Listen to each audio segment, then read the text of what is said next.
Quando eu estudei rádio e televisão, eu fiz um amplificador, aí fui trabalhar na Guaianazes, com montagem, aí eu fiz um equipamento melhor. Final dos anos 50, você não ia numa loja e comprava um sound system, não existia isso. Você tinha que mandar fazer, era sob encomenda, era um negócio caro, era tipo ter uma televisão. Eram coisas muito difíceis de adquirir, os discos eram muito caros, os equipamentos mais ainda. Então eu ficava às vezes com disco exclusivo, quase um ano, com disco exclusivo que ninguém tinha e carregando o público para de uma música.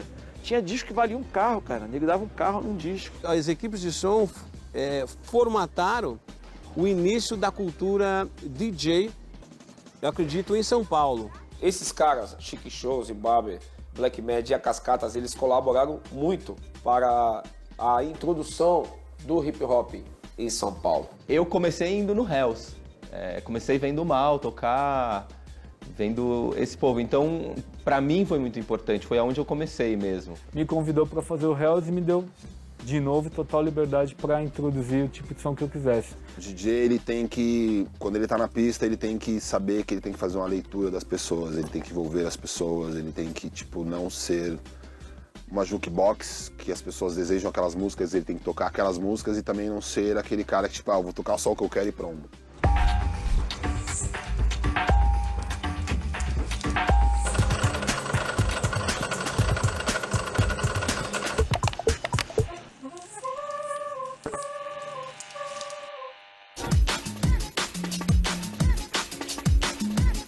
Em 1906, véspera do Natal, na região de Boston, Estados Unidos. Às 9 da noite, o engenheiro canadense Reginald Fessenden, um amigo de Thomas Edison, transmitiu sinais de rádio não codificados, que continham música e fala.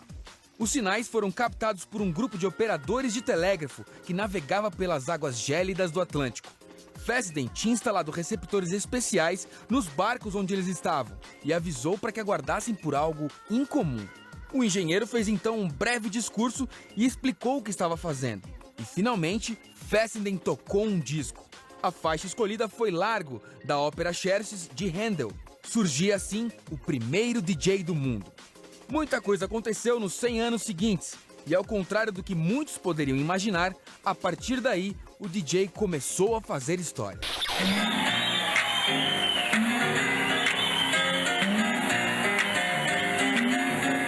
Na verdade, que quando eu trabalhava nessa loja de disco, montando rádio, naquela época não tinha televisão ainda, e consertando rádio e montando um aparelho de alta fidelidade, que era o aparelho de som que estava chegando naquela época. Quando eu estudei rádio e televisão, eu fiz um amplificador, aí fui trabalhar na Guaianazes, com montagem, aí eu fiz um equipamento melhor. Uma caixinha de metal que dividia os sons de grave, médio e agudo com um único canal de um aparelho valvulado e fazia um som brilhante.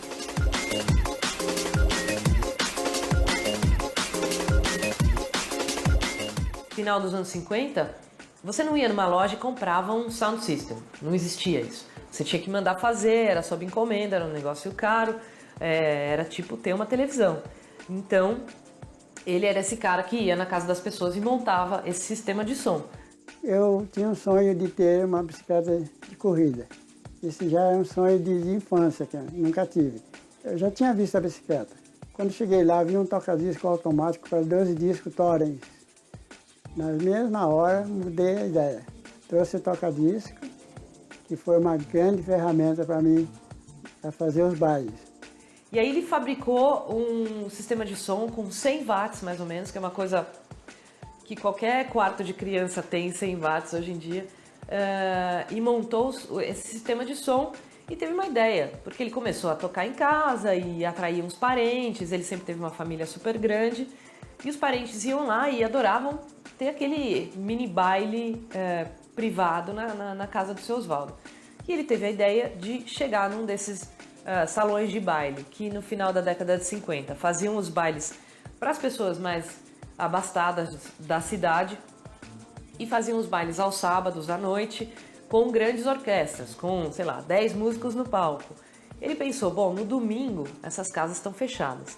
Eu vou até uma delas, que foi o Clube 220, no centro de São Paulo, e falou: que tal se você me emprestar, ou se a gente fizer um negócio aqui, você vai ganhar dinheiro também, eu ganho dinheiro também, eu pego esse salão que está fechado no domingo e faço um baile para minha comunidade, cobrando o ingresso, eu te pago uma porcentagem da bilheteria, vai ser legal para todo mundo. Ah, legal, mas cadê a sua orquestra? Aí ele chegou lá com as caixas de som dele, com o toca-disco dele, com os disquinhos dele, e começou a montar o som. As pessoas foram chegando, ele fez uma boa divulgação via circulares, que são as tataravós dos flyers. Ele imprimiu lá com mimeógrafo e tal, fez toda uma divulgação. E na data da estreia, ele começou a receber as pessoas, começaram a entrar ouvindo uma música super gostosa, que era exatamente o tipo de som que tocava no sábado à noite, que eram as big bands, as grandes orquestras e as primeiras faixas de samba rock nacionais. E daqui a pouco, e isso tudo ele estava com o setup dele montado no palco, só que a cortina fechada. Então vamos batizar como Orquestra Invisível Let's Dance. E assim ficou. Então o invisível, todos perguntam, é porque no início a gente fazia o baile com as cortinas fechadas. Depois de um determinado tempo, depois de 1 hora, a gente abrindo as cortinas para quem estava lá ver que tinha um maestro mecânico lá. E em pouco tempo já havia outras orquestras invisíveis em São Paulo.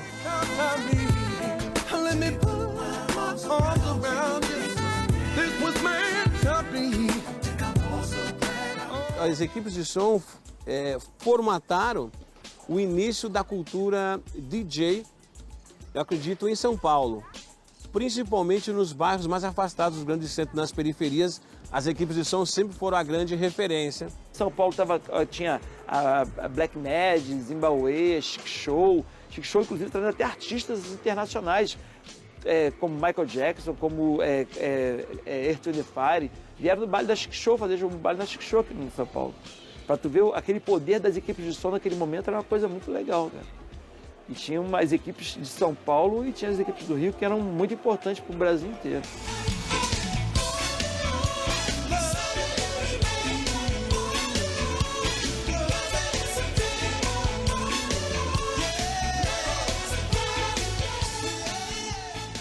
A comunidade negra não tinha acesso à tecnologia, a equipamento, não tinha acesso a nada, né? E eram coisas muito difíceis de adquirir. Os discos eram muito caros, os equipamentos mais ainda. E as equipes elas se juntavam muito para poder adquirir esse material. E aí essa coisa do DJ, exatamente nesse momento que era praticamente a grande motivação dos bailes serem frequentados, estarem lotados, os DJs praticamente, as raridades, a disputa pelos discos mais difíceis. As pessoas tinham música, tinha DJ que tinha música que carregavam uma quantidade de gente absurda pro baile por causa de uma música que o cara tocava no baile. Mas aí que eu tive já um direcionamento realmente do que eu queria, tal. Indo para todas essas festas das equipes e tal. A Chic Show era aquilo que todo negro da época, porque né, na época tipo, o racismo era bem forte, né, bem intenso, então era muito mais complicado, tipo, era muito marginalizado. Ser DJ era uma profissão marginalizada, assim como o pagodeiro e outras profissões. Então, tipo, você viu um baile da Chic Show e falava, mano, tipo, aqui é a parada, tá ligado? Tipo, tudo acontecia, tá ligado? Esses caras, Chic Show, Zimbabwe, Black Mad e a Cascatas, eles colaboraram muito para a introdução do hip hop em São Paulo. Inclusive a Chic Show, que tinha mais cacife para isso. Tinha mais produção, mais estrutura, mais dinheiro para isso, mais nome, enfim, no contexto. Eles colaboraram muito, trouxeram muita gente, isso tem que ser reconhecido.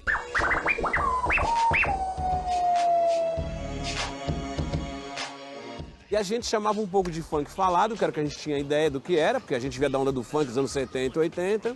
E aí, começando através do breakdance, saber que tinha uma cultura chamada hip hop, que o DJ era o elemento inicial e principal assim, da cultura, por ser o maestro, organizador do som. A coisa da mixagem vem do final dos anos 70, de um brasileiro, aqui no Brasil pelo menos, quem implementou isso foi Ricardo Lamounier, que era um DJ showman, vamos dizer assim, um dos primeiros DJs incríveis assim que as pessoas iam ver. Ele tocava no Rio de Janeiro numa boate chamada New York City Discotheque, e todo mudo ia ver realmente o show do Ricardo Lamounier. Fantástico, acho que foi mais um passo grande dado pelo DJ, assim. Foi os caras mixando ao vivo, você falava, será que é ao vivo mesmo e tal?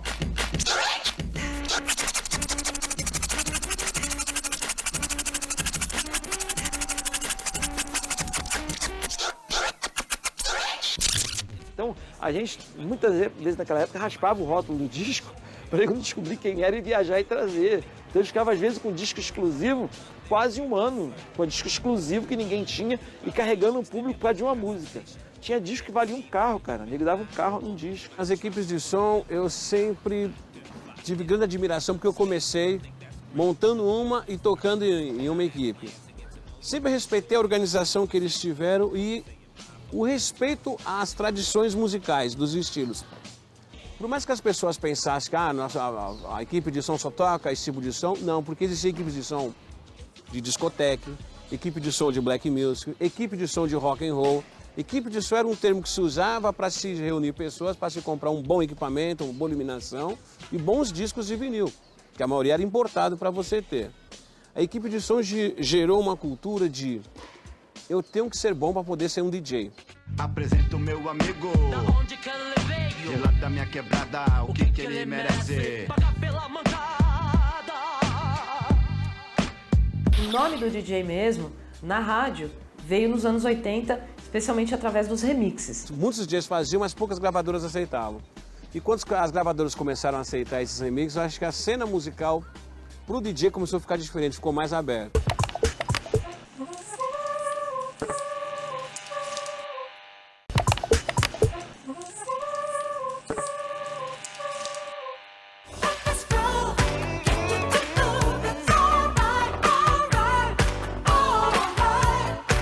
A grande sacada inovadora do mercado musical, principalmente para as casas noturnas, foi a era disco. Como era uma música já pensada e feita para a pista de dança, não tinha um personagem melhor para manipular essas músicas do que o DJ. Então, a relação que eu faço com a disco e o DJ, ela é uma relação que, para mim, até hoje, ela perpetua. Porque até hoje você sente a influência da disco music na música para dançar, na música eletrônica, na música que é feita para a pista de dança. Quando a discoteca, a disco, que já tinha dominado os bailes de rock, começaram a blaquear, ou a disco começou a blaquear, ou o black começou a discotecar, que eu não sei, foi uma fusão que veio o disco funk, unanimizou-se as músicas. O que aconteceu na fase disco? Tudo que era de mais qualitativo dentro da era disco tocou nas grandes casas blacks também, entendeu? Então foi uma fase muito rica da música, eu acho. Eu acho que a era disco tem uma importância fundamental no crescimento da cultura DJ, da cultura balada, das noites em geral.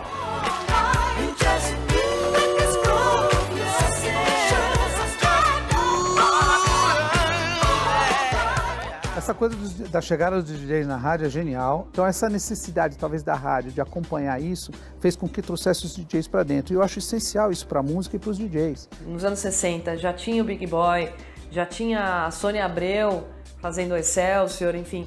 Você já sabia, já se ouvia a mão do DJ, mas não o nome do DJ, a não ser pela figura do Big Boy. Eram muito poucos os DJs que ficavam famosos. Ainda não se sabia quem era que tocava aquilo.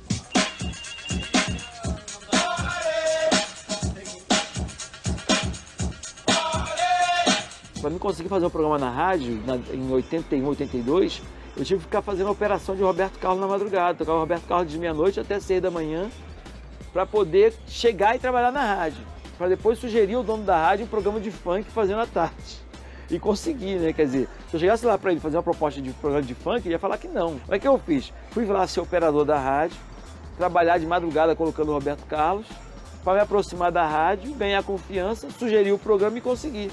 Entendeu? Quer dizer, aí fiz o programa à noite, que era de charme, e o programa de tarde, que era de funk. E o programa chegou em primeiro lugar de audiência, foi o maior resultado que a rádio teve, foi muito legal. O DJ mesmo, da Black Music, ele chegou no rádio em meados dos anos 80, sabe? Depois de todo esse processo.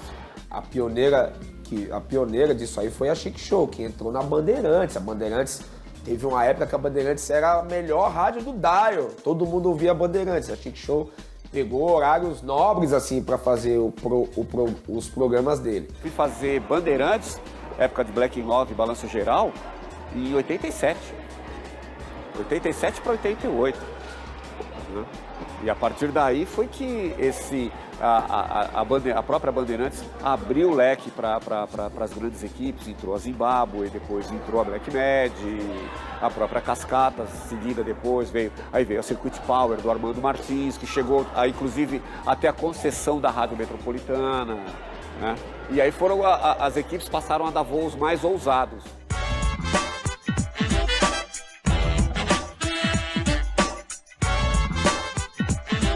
Os DJs, sim, eles estavam lá, eles já estavam manipulando, já estavam giletando as músicas, já estavam fazendo versões diferentes, mas o nome do DJ mesmo, na rádio, veio nos anos 80, especialmente através dos remixes. Foi quando o DJ apareceu, foi quando o trabalho do DJ... Foi quando o DJ, por exemplo, pegou uma música ou uma banda que não estourava, que era o caso do RPM. RPM já tinha lançado um single, não ia, até que chegou na mão do Gregão e do Iraí Campos, e eles fizeram uma versão de Louras Geladas para a rádio que fez o RPM estourar. Já sei que um é bom, dois é bom e três é demais. Eu fico louco de ciúmes de um outro rapaz. Agora eu sei, mas eu ficava papel e eu deixei. Tentando ficar no seu céu, agora eu sei, mas eu trocava papel. E acordei no bordel. Eu lembro justamente que eu começava a ouvir muito se falar em edição de rolo, remix de DJ, ficava muito curioso para entender o que era, como era. E tinha um programa que era do Grego, eu não me lembro o nome do programa agora, mas era um programa nos anos 80 que tocava músicas diferentes, tinha aquela conexão de trazer novidades do que tocava fora e estava estourado. Eu não perdia um programa. Anos 80 para o final, mesmo 80 para o final, no Brasil acho que foram os anos que os remixes começaram a fazer parte da cena produtiva e compreendida pelas gravadoras. Muitos DJs faziam, mas poucas gravadoras aceitavam. E quando as gravadoras começaram a aceitar esses remixes, eu acho que a cena musical para o DJ começou a ficar diferente, ficou mais aberta. Mas o mais legal, assim, para a galera entender, é que os remixes, como eu disse, como eu falo nos meus workshops, essas coisas assim que não tinha o software, né, os programas de computador. Você tinha uma fita de rolo e você editava algo que você ouvia, você não via onda nada. Então você tinha que cortar ali, ver o lance e remontar a música. O Iraí Campos é um dos caras que marcou muito. O outro que marcou também foi o Memê, com os remixes da época que faziam. E aí ali começou a ter exatamente o que eu te falei, a respeitabilidade do DJ, dar o toque do DJ. Ali o DJ começou a mostrar que ele tinha a possibilidade de ser o produto futuro. Muitos DJs não tinham nenhum conhecimento musical, não tinham conhecimento de instrumentos, de notas, mas tinham conhecimento de pista. Esse conhecimento o produtor não tinha. Soliteira ilha, descansa meus olhos, sossega minha boca, me enche de luz. Soliteira ilha, descansa meus olhos, sossega minha boca, me enche de luz. Agora, indiscutível a colaboração dos demais, Iraí Campos mesmo, né? Ele foi pioneiro em vários momentos, né? E a rádio é um deles. Ele foi o primeiro DJ a montar uma escola de DJ, né? Ele trouxe artistas internacionais para o Brasil. Ele foi sócio de Casa Noturna. Tudo isso é exemplo, né? Você vai se identificando.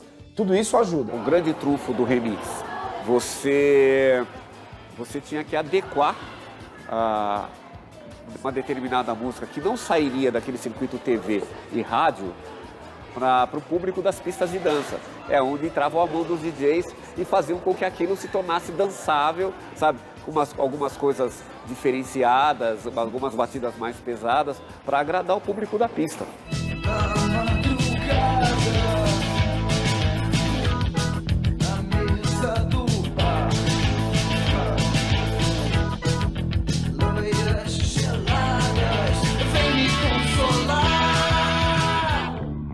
marcante é Loura Gelada, acho que foi um marco, né?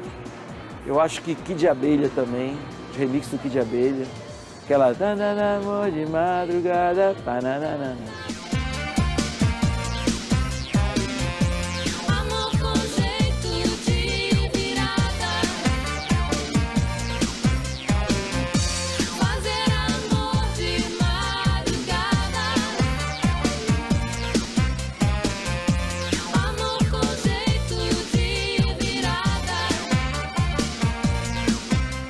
Mas esses DJs que pegaram essa onda aí de cortar na gilete e fazer os discos, os quais era de São Paulo e do Rio, a maioria, são peças fundamentais na formação de todo o perfil dos DJs que existe hoje em dia.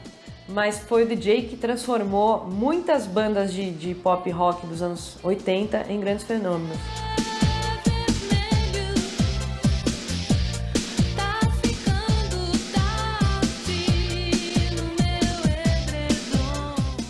A primeira casa que eu tive foi o Rose Bombom nos anos 80 e na época o que acontecia na noite eram as discotecas e os pubs, né? E o Rose Bombom tinha uma proposta diferenciada. Legião, Paralamas, Capital Inicial, foi o primeiro palco deles em São Paulo, foi o Rose Bombom.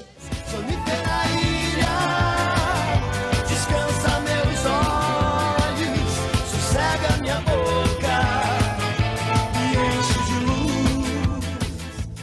Com o Rose, ele trouxe o conceito de danceteria, né? Foi bem o que o Rose marcou, assim, a danceteria chegando no Brasil. Foi uma febre no Brasil, né? Depois foi copiado aí, a danceteria virou uma coisa super corriqueira nos anos 80, toda cidade tinha a sua. E o Ângelo trouxe esse conceito de Nova York, da danceteria mesmo. Então eu tenho fitas, eu tenho uma fita cassete ainda gravada, com o Herbert do Paralamas tocando, né, uma noite eles tocando, e aí ele falando, pô, é muito legal a gente estar aqui reunido com os amigos, no meio da noite ele fala que de vinil, ele cita várias pessoas que estavam lá, de bandas, e tem uma hora que ele fala, pô, é muito legal estar aqui hoje, a gente está comemorando que o Capital assinou com a WEA. É legal a gente ver que essas bandas estão começando essas bandas emergentes estão começando a ser vistas pelas grandes gravadoras, tal. Ele bate um papo com as pessoas. Aí ele fala, pô, agora eu vou tocar uma nova experiência, uma música nova, uma mistura de ska com reggae e tal. Essa música chama Óculos e toca Óculos pela primeira vez. Se as meninas do Leblon não olham mais pra mim, e volta e meia eu entro com o meu carro pela contramão. Todos esses movimentos dos anos 80, punk, new wave, gótico, tudo isso acho que passou pelo Rose Bombom, né?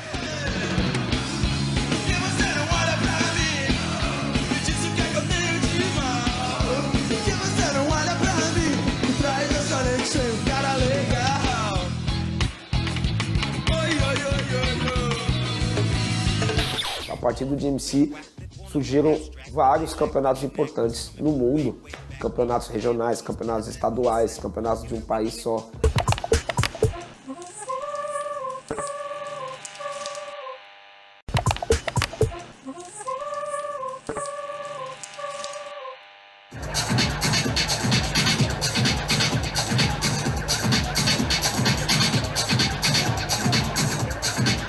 Tem que dividir em duas praias essa história, né? Que Nation, Rose, Madame Satã e outras que até eu nem lembro que o Marquinhos MS tocava, com as Big Rooms, que eram Contramão, Toco, Sound Factory, etc.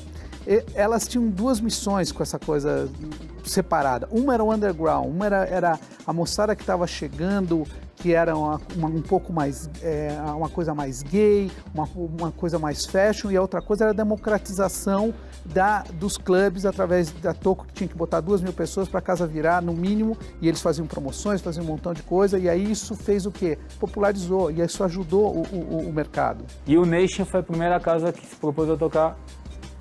Na época era o chamado Dance Music, né? Que, com os DJs Mauro Borges e Renato Lopes de residente. Enquanto no Rose ou na Nation você tinha 200, 300 pessoas, um público bem nichado, assim, dos formadores de opinião, era nos jardins, era uma coisa...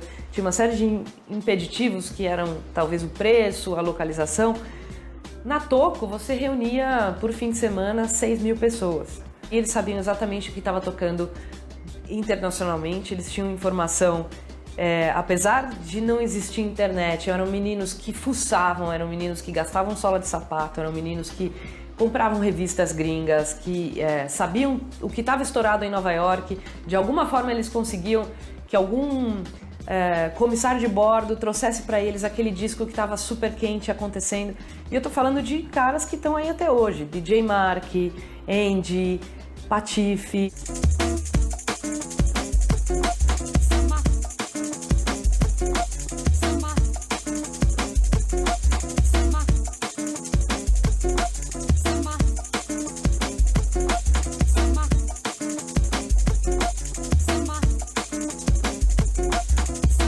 E a Toco, contramão, eram as coisas de tecnologia, a melhor luz, o melhor equipamento de som e etc, etc. Então um era tendência, era comportamento e outro era... Então acho que a soma dos dois deu o que é o mercado de hoje, né? Aí abriu Columbia. Columbia tinha os residentes, era o Renato Lopes, o Gil Bárbara e eu. Eram os residentes da casa. O Magal também tocava lá de vez em quando.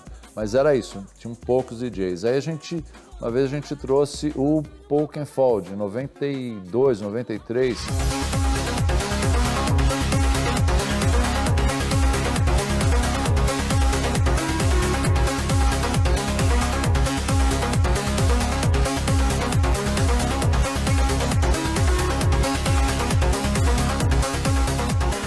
Foi o primeiro After Hours do Brasil. Ele aconteceu no Clube Columbia.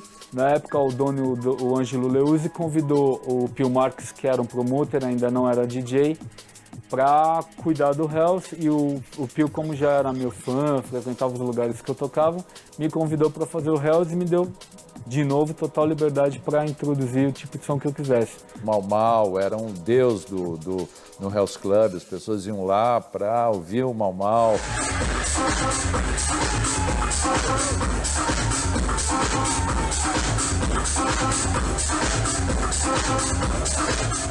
Eu comecei indo no Hells, comecei vendo o Mal tocar, vendo esse povo. Então, pra mim foi muito importante, foi aonde eu comecei mesmo. Pra mim era o lugar, assim, foi a minha referência.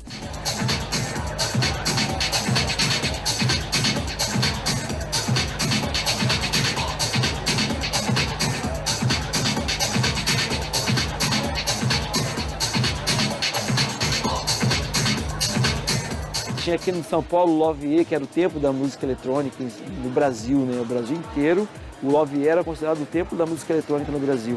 E eu comecei a fazer às quartas-feiras lá uma balada de funk, às quartas-feiras, no Lovier. Antes mesmo do funk ser conhecido em São Paulo. E eu fiquei lá fazendo praticamente por uns 3, 4 anos, cara.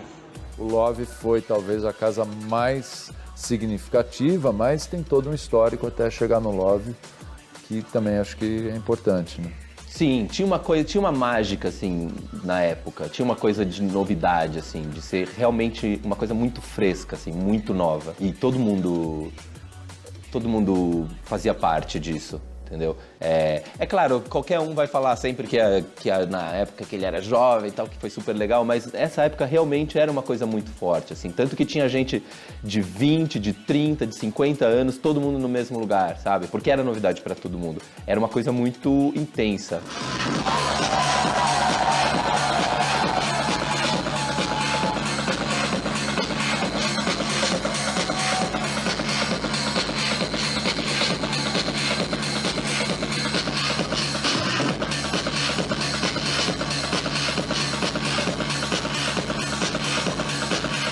Quando o GMC vem pro Brasil, com o Juninho Tonon, com o André, assim, foi algo inovador para a cena. As rádios que na época tocavam o dance music, nos mais variados estilos, apoiaram.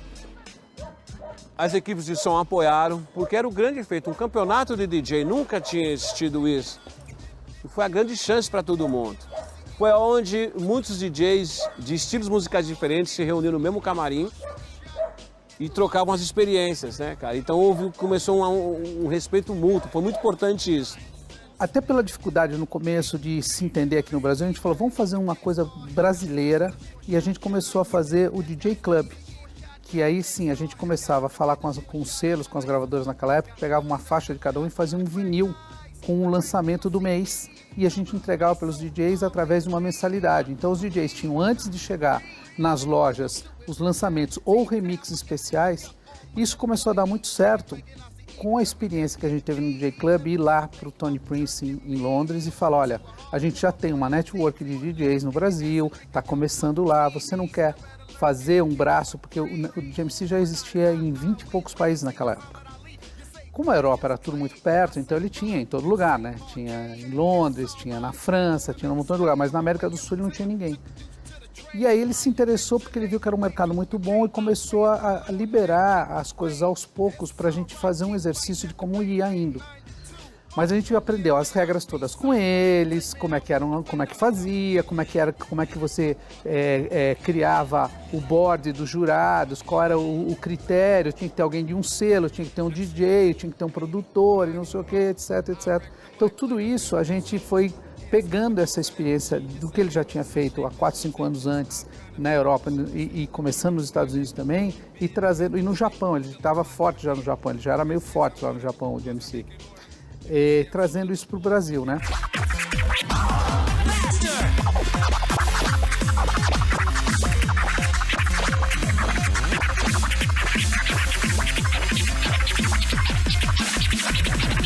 Eu fui convidado a participar do GMC, tanto que no Campeonato Brasileiro eu estava com a mão enfaixada, que eu tinha machucado minha mão nas vésperas de vir para cá. E como eu não tinha toca-disco, não tinha equipamento, um amigo meu lá no Rio me emprestou por uma semana os toca-discos para poder eu ensaiar alguma coisa para vir aqui fazer. E eu, sem ter os toca-discos no Rio, mas eu tinha muita vontade, muita garra, tinha determinação, tinha ideias, criatividade. E talvez isso que tenha me feito ganhar o campeonato.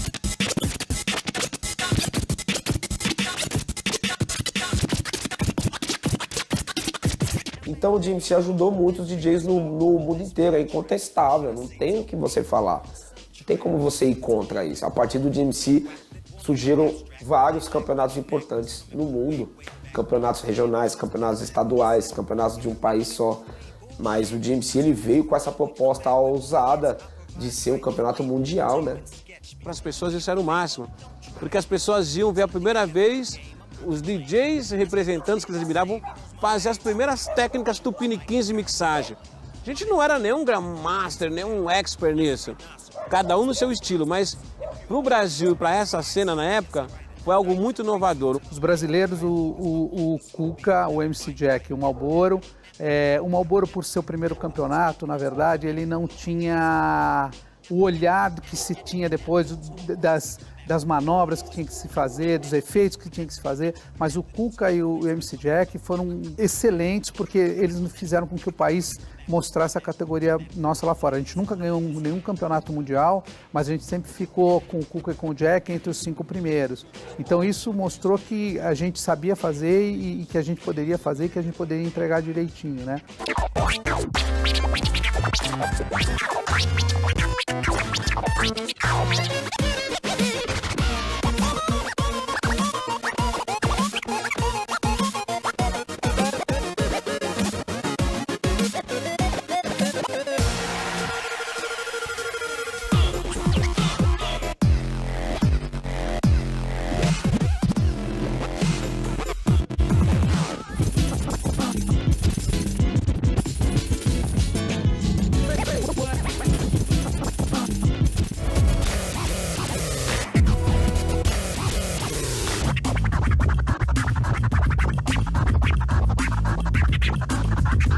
Eu tive a ideia de fazer o Hip Hop DJ porque o DMC tinha parado aqui no Brasil.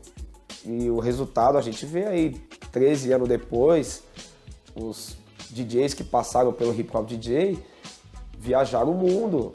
Estão aí atuantes, né? Você vê o Cia, o King, o Rádio, o Nuts, o Marco, o meu irmão, o Ajamu, o Marco, o Tano, o Eric J, RM, esses caras tiveram uma projeção nacional, mundial.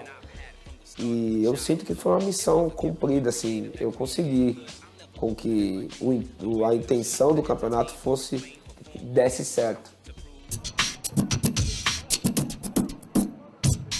E aí a gente meio que encarava isso como GMC também. Só que eu fui entrar só depois de um tempo, assim, né? A primeira vez que eu participei foi em 2002, assim. Entendeu? Mas eu tava só estudando e tal. E aí eu vi aquilo como um espelho pra mim. Falava, o dia que o GMC voltar, eu espero que um dia volte e eu esteja preparado. Aliás, voltou no ano de 2008 aqui no Brasil. E aí, falava, como eu já tava embalado, hip hop DJ, ganhei 3 vezes, entendeu? E aí eu falei, vou arriscar o GMC. O GMC era o sonho, né, mano? O sonho de qualquer DJ de entretenimento assim, participar do GMC. E eu fui, encarei, acredito que tava preparado. Na primeira vez eu não ganhei o meu parceiro DJ RM. E aí eu consegui ganhar 3 vezes consecutivas seguidas também. Fato inédito, assim, né?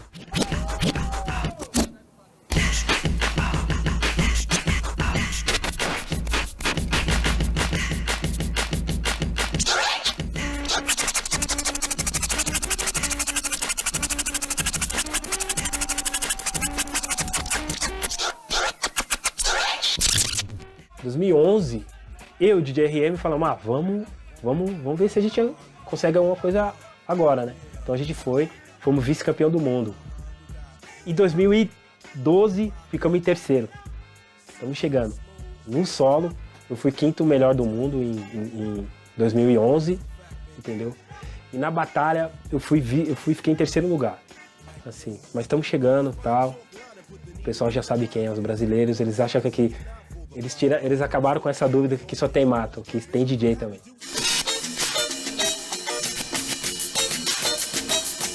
Eu acho que você tem que valorizar o artista, entendeu? E o GMC fez isso.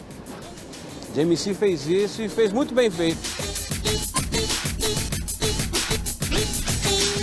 O mais bacana do processo todo do Drum and Bass envolvendo o Mark Patife, assim, eles não foram os primeiros a irem tocar fora, mas eles foram os primeiros que conseguiram criar um estilo dentro de algo que estava fervendo na época.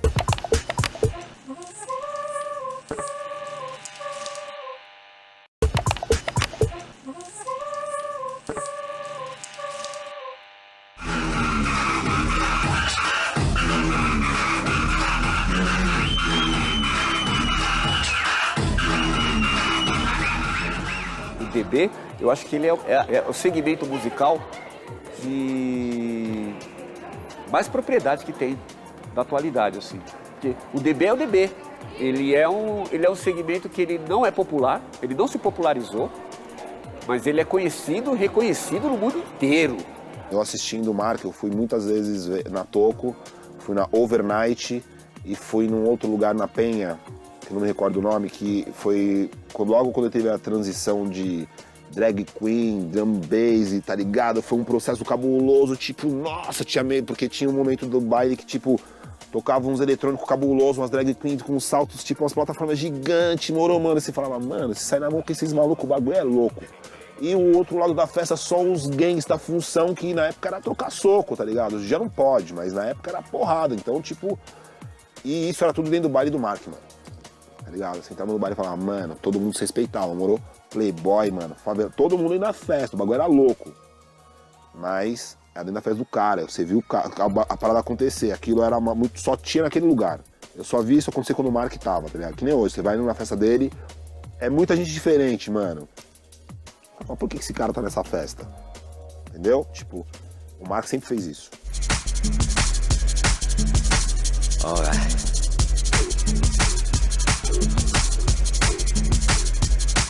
E na época eu estava para abrir o Love. Eu estava exatamente no momento que em construção, eu estava construindo o Love. E aí eu falei, não, pô, quero ter uma noite com você lá, você precisa tocar para mim e tal. Aí a gente fez uma noite exclusiva de Drum and Bass, que as pessoas praticamente não conheciam, era uma coisa muito de gueto. E foi, acho que a primeira grande explosão do Love foi o Mark tocando Drum and Bass, foi um arraso, assim. O mais bacana do processo todo do Drum and Bass envolvendo o Mark Patife foi que, assim, eles não foram os primeiros a irem tocar fora, mas eles foram os primeiros que conseguiram criar um estilo dentro de algo que estava fervendo na época. Quer dizer, a sacada que eles tiveram de colocar no drum and bass um pouco da música brasileira, esse para mim foi o grande lance. Porque eles acrescentaram algo a um estilo que estava fervendo na Europa, mas eles colocaram a marca do Brasil ali. Pô, a música do Patife foi tema de novela. Você que é feito de azul, me deixa morar nesse azul, me deixa encontrar minha paz. Você que é bonito demais. Se eu menos pudesse saber que eu sempre fui só de você, você sempre foi só de mim, eu sempre fui só de você. Vários caras que, tipo, em termos técnicos, são melhores porque, né, provaram pro mundo que tem uma técnica, tipo, uma divisão, tipo, do cérebro, tá ligado? E coordenação motora, tipo, que é meio sinistra, tá ligado? Alienígena. Mas quando esses caras também veem o marca, eles respeitam e reverenciam qualquer brasileiro porque, tipo, o que o cara faz ou fez, tipo, nenhum dos caras tocaram pra galera da Megaterra antes dele. Sacou? Tem umas paradas que os brasileiros são o primeiro em vários bagulho no mundo inteiro. Tipo, o mundo é muito antigo e, tipo, não, o brasileiro foi lá o primeiro que fez, tá ligado? Então, tipo, o Mark fez isso em várias paradas. Depois que esses outros caras que eram mais renomados vieram dentro da cultura hip hop ou drum bass. Que, tipo, viram ele. A empolgação dele no toca-disco. Nenhum DJ tocava, tipo, empolgadão. Todo mundo meio robô, tá ligado? E o Mark não, o Mark é tipo... toca, mano, dá butinada, pula, tá ligado? E o bagulho, você fica olhando, você já entra na vibe do mano. Tipo, o Mark você não gosta, já fica tipo meio... Mano é 1000 graus, tipo.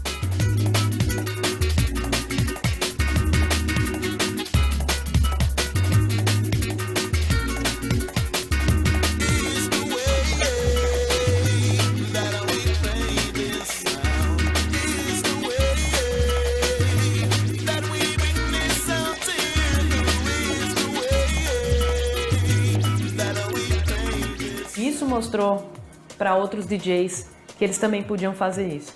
Como aconteceu, tantos outros, Xerxes, enfim, vários outros DJs começaram a tocar internacionalmente. Em seguida, Anderson Noise.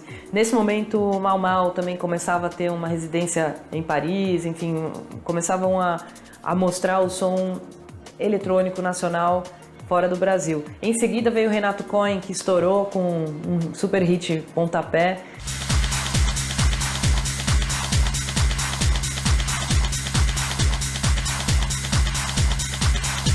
Quando eles estouraram, foi uma coisa muito grande mesmo, né?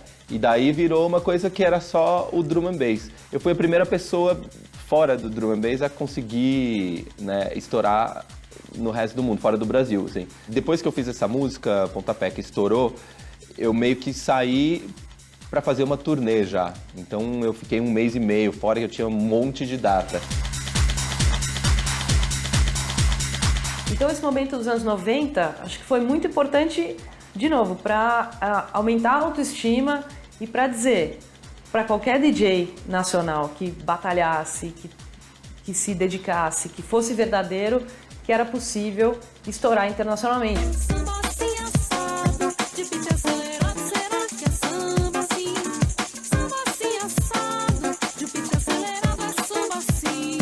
Em 2009, fazendo o anuário oficial, foi quando já num debate com o Guinness de Londres já há 2 anos, mano, mandando papel, mano, tipo, pra provar quem eu era. Os caras, tipo, quem é esse cara, brother? Você é louco? Tipo, quem é esse mano? Tipo, Brasil, Zona Leste, mano, quem é esse cara? Vai quebrar que recorde? O que ele tá falando? Então, era uma viagem minha que, lógico, se eles não acreditavam no Brasil, então quem que ia acreditar, brother? Nesse tempo, comecei a andar com a câmera. Em 2008 eu falei, mano, eu vou andar com câmera todo dia e vou fotografar todo dia, mano. Todo dia. Aí eu comecei de 2008, todo dia, câmera. Todas as baladas, porque era a única maneira de eu provar que eu tava na balada. E aí foi quando eu fiz o anuário. Que na cabeça dos caras na época era uma loucura. Eu falei, mano, o cara era louco, mano. Tipo, foi o primeiro anuário de DJ do mundo. Nenhum DJ tinha feito isso, um anuário, tipo, documentado um ano inteiro de trampo e pau, num livro. Até os caras falar, tá bom, você está autorizado a participar.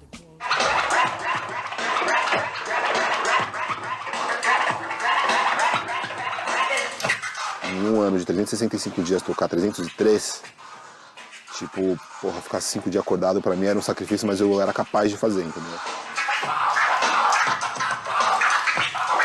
A pessoa, quando ela viu, talvez, no primeiro dia, no start, o cara começou. Ela saiu pra trabalhar, foi almoçar, voltou pro trabalho, pegou a condução ou o carro, voltou pra casa, aí deu uma biscoitada na rede, o mano tava tocando ainda, firmeza. Tipo, 12 horas depois. Aí o cara dormiu, mano. Aí o cara acordou e viu de novo. Aí falou, peraí, mano. Ontem, nesse mesmo horário, eu olhei e esse mano tava lá. Quando isso aconteceu no segundo dia, na Avenida das Pessoas, terceiro dia, foi aí que começou a cair a ficha.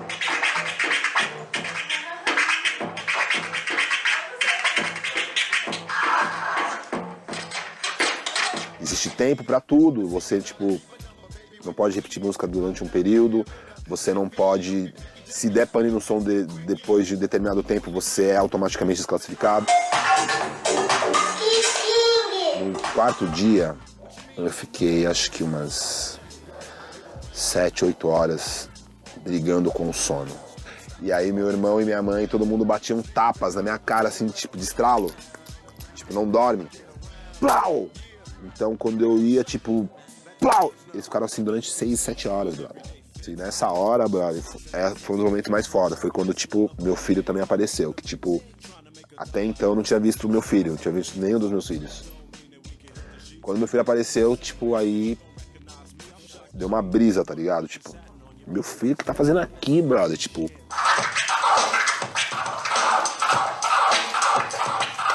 Se você tem um sonho, você tem que ir atrás dele, cara. Eu fui atrás do meu, tipo, um deles, de todos eles que eu pelo menos quis fazer, eu consegui realizar. E o Guinness foi o mais difícil, mas tá aí comigo. Eu consegui. Hoje, pelo menos por enquanto, eu sou o atual recordista mundial.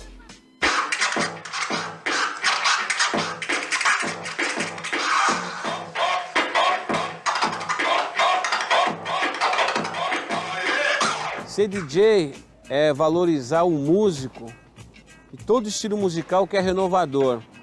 E para isso ele tem que ter técnica, tem que ter bom gosto, tem que ter repertório e tem que ter carisma. Não só fazer as pessoas se divertirem, mas você mostrar um pouco da sua personalidade, do seu estilo. DJ é o motorista de um ônibus, motorista de uma nave. Cabe a ele proporcionar uma boa viagem aos passageiros. Você precisa, antes, conhecer o equipamento, se familiarizar, depois ir para a festa, também conhecer o perfil do público, das músicas. Então depois aí ele, com certeza que ele vai fazer sucesso. Então ele é um músico a partir do momento em que ele usa o toca-disco para animar as pessoas, como um cara de violão toca no luau. Sabe a capacidade que ele tem de atrair pessoas, de emocionar pessoas, de conquistar pessoas com a música que ele toca. Seja uma música dele ou uma música de outra pessoa. Batida, criatividade, entre outros, né? Tempo e ritmo, que isso aí todo DJ tem que ter. Eu acho que, na verdade, a coisa mais importante que tem, além de técnica, com repertório, é a sensibilidade de saber o que fazer na hora certa. Tipo, de conseguir captar a energia do lugar e saber exatamente o que fazer. Levar alegria, musicalidade para as pessoas, a função dele naquele momento é aquela, ele tem que agradar o máximo número de pessoas possível naquele momento, é o que eu tento fazer sempre. E é lógico, um DJ tem que ter uma boa coleção de discos.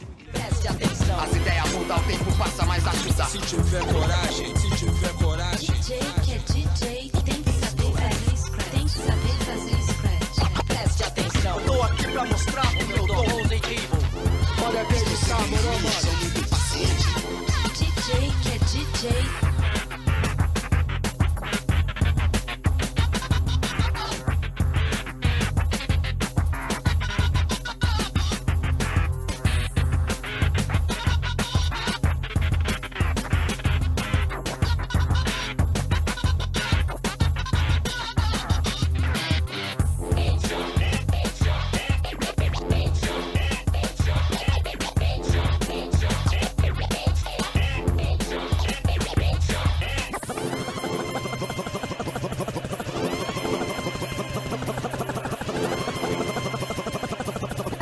vamos que o som não pode parar.